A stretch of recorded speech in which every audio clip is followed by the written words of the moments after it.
So, you want me to go over the car? Well, yes, I would walk you through what we're doing because we're rolling, and I like to do like stuff that's like unplanned. So your name is Sierra. Yeah. She works for Checkered Flag BMW in Virginia Beach.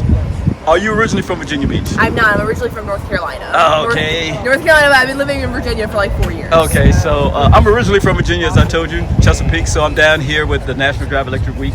Look like the rain is slacking up a little bit.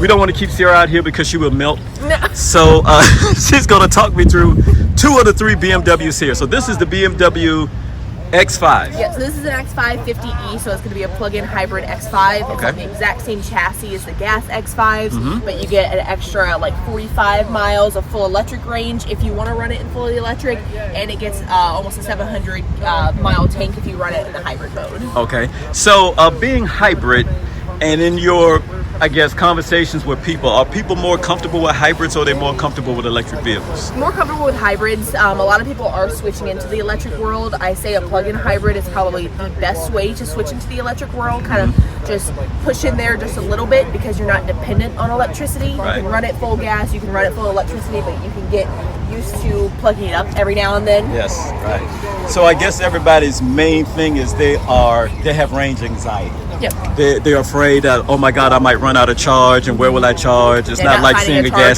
Yes, right.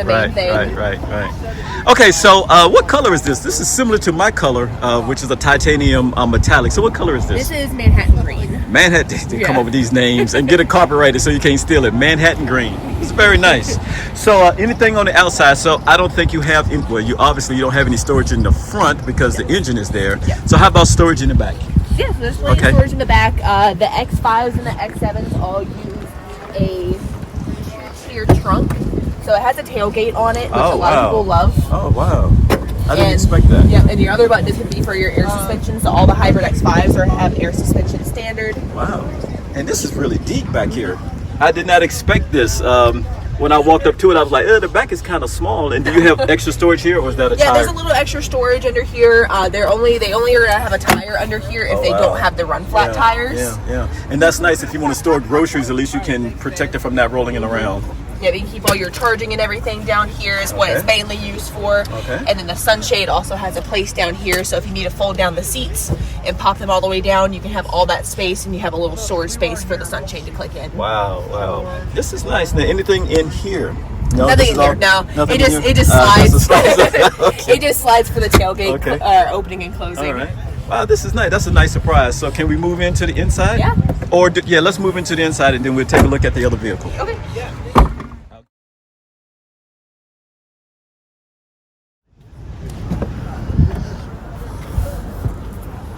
All right, so the first thing I noticed that these are nice perforated seats.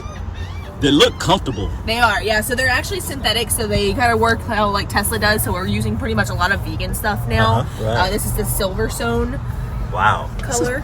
So it's new for 2024. Wow, and look at this interior here. This is some nice wood grain. Some nice wood grain here. Okay, so tell me about the inside here. So the inside, all the 2024 X5s are going to come standard with this curved display. So it's a 32-inch display. It comes with all of them now. The head-up display is optional, but this one is equipped with it. Okay. And your head-up display will be right up there. Yep. Okay. A little hard to see up there, but you can put your map in the background here. There's lots of stuff there. Apple CarPlay, Android Auto standard. And then this one has the Harman Kardon added, so it's a 16-speaker system. Jesus. Oh my God. Wow. But it's touchscreen as well, but you can use the iDrive wheel is what it's called down here by your hands. But you can use everything up here. BMW has their own navigation, so that's built into all the cars. Wow. Now, how much is something like this? I do see the sign right here. People can't see it. It's $80,730. Yeah. So that's starting? No. So they base at 72. Okay. So 72,000 is the base MSRP for the 50Es. This one has a good amount of stuff on it. It has the M Sport package and it has the executive package. So the executive package gives you all your crystal controls down here. Yes. Is this made by Swarovski? It used to be. Now it's just actually glass. It is just glass now. And then up here is the Sky Lounge LED roof. This is a little bit more special with the executive package. If you see all like these little diamonds in there. Yes. So there's ambient lighting that goes throughout the car, all like the LEDs. At night. Yep, so with the Yes. executive package, it also takes it up to the moonroof as well, so the whole glass will almost change colors as well. Wow. So this is a 5-seater, right? Doesn't stretch out to 7 because you have the back seat.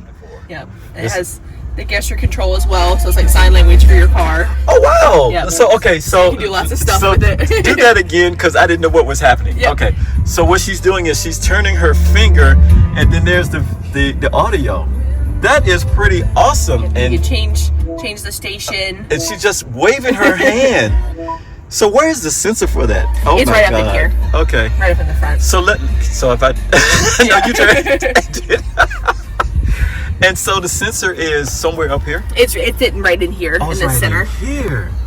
So this is kind of crazy because if you're driving along and nobody knows what you're doing and you're going, Yeah. people are like, is she losing her mind? Yeah, I worry about it going on test drive, showing people sometimes that someone's watching from like the back in traffic. That is too funny. But once you get used to it, like as an actual owner, it's really convenient because you can just drive. Yeah. I've driven these pretty long distances to people before. Right. So it's just like having this right here and just Right. being able to sit and it just do what you want without having to touch Right. anything. It's And you convenient. yeah, right. You saw the icon. For those who are conventional, you have your turn button right here. You can turn it up and down. So those who are not really into the I'm going crazy in the car motion, you can have the option of turning it down. This is very nice here. So we are going to go to the Mini.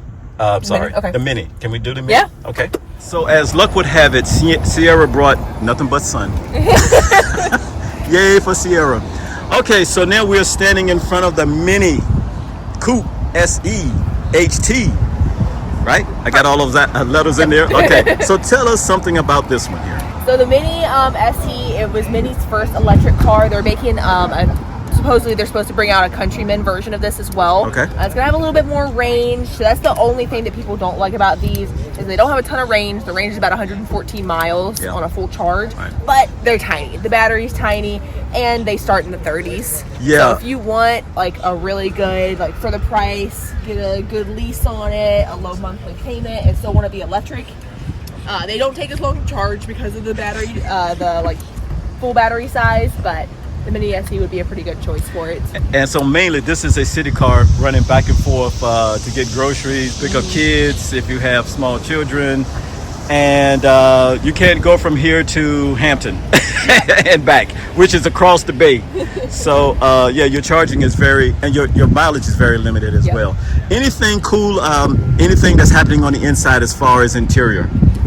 Interior, they look just like the standard Minis, which Okay. is something they try to do. If you notice it also, when we go to the i4, the i4 is very similar to your regular 4 Series Grand Coupe, but it's an electrified version. So if you've been a BMW owner, you kind of understand that. You're not shifting to a whole new platform with this. Right. So they try to keep some of their electric cars like that as well. Okay. But the Mini does the same thing. It looks just like the hardtops, your standard hardtops on the interior, besides you get the yellow accents, which is Mini's electric accents. So Mini uses yellow accents for the electric. Yes. BMW uses blue accents for the electric. I see.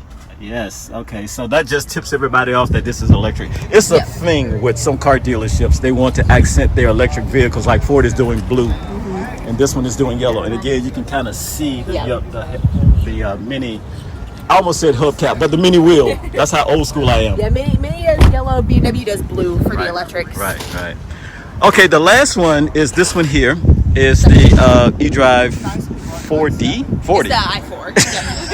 The eDrive 40 is just the trim. So there's a few different trims for the i4. So you're going to have the 35E, which is going to be the exact same thing as this, just a little less power, a little less range. BMW introduced that later on for people if they wanted to keep the MSRP a little bit lower. Okay. So there's the 35E, the 40E, and there's the M50, which has a little bit more power, has just under 600 horsepower, and is going to be comparable to your, what would that be, the Model 3 performance, the Model S performance, one of the two, not the Plaid or anything, but it would be considered the performance. A little less range than the 40. The 40 is going to get your longest range out of all of them because it's going to be your mid, not super high performance, but the longest range that BMW makes for them. I meant to ask you, are these all-wheel drives or are they rear wheel? There's an option. This one is a rear wheel. Okay. The M50s are standard all-wheel drive, so your dual motors, and then they also came out with an all-wheel drive version of this one as well. Great. So you can't get the 35 in the dual motor, but you can get the 40E, and then the M50 is standard with the dual motor. Wow. Okay. Well, Sierra, thank you. Check out Sierra. I'm going to drop her link down at the bottom of my screen, which is the Checker Flag of Virginia Beach. Hopefully, you'll still be working for Checker Flag because you are so talented. You might flew the coop or flown the coop. You might be out the coop. I don't know what I'm trying to say. But thank you so much for taking time, okay? Yeah. Thank you. Of course.